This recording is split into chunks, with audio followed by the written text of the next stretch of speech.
జనసేన కార్యాలయంపై దాడికి నిరసనగా విశాఖ జీవీఎంసీ గాంధీ విగ్రహం వద్ద జనసేన కార్యకర్తలు నాయకులు ఆందోళన చేశారు. గుంటూరు జనసేన పార్టీ కార్యాలయంపై దాడి చేసిన వారిని కఠినంగా శిక్షించాలని డిమాండ్ చేశారు.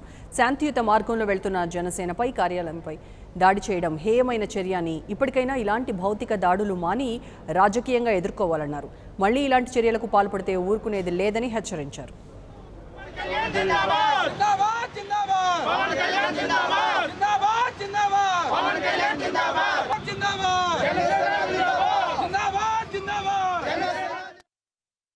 ప్రజాస్వామ్యం పట్ల ప్రజలు పూర్తిగా విశ్వాసాన్ని కోల్పోతున్నటువంటి పరిస్థితి. మరి ఏదైతే ప్రతి రాజకీయ క్షేత్రంలో మరి ప్రతి ఒక్కళ్ళు వాళ్ళ విధి విధానాలతో వాళ్ళ మేనిఫెస్టోలతో ప్రజల మధ్యకి వెళ్ళటం జరుగుతుంది.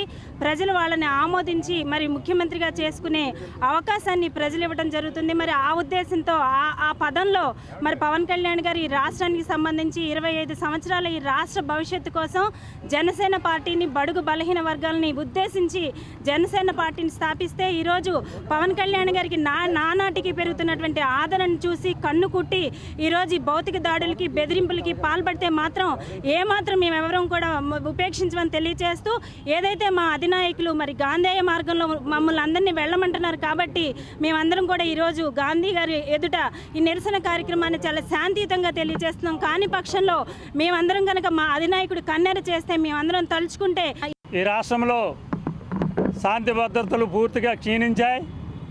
దానికి నిదర్శనం ఇటీవల కాలంలో గుంటూరులో జనసేన పార్టీ నూతనంగా మరి కార్యాలయం ఓపెన్ అవ్వడం జరిగింది. దాన్ని తట్టుకోలేని అధికార పక్షం మరి దాని మీద దాడి చేసి బీర్లతో, బాటిల్తో, చెప్పులతో దాడి చేయటం జరిగింది. దాన్ని జన సైనికులందరూ తీవ్రంగా ఖండిస్తున్నాం. మరి చంద్రబాబు గారి నాయకత్వంలో ఆంధ్ర రాష్ట్రంలో అన్ని వర్గాల మీద దాడులు జరుగుతున్నాయి.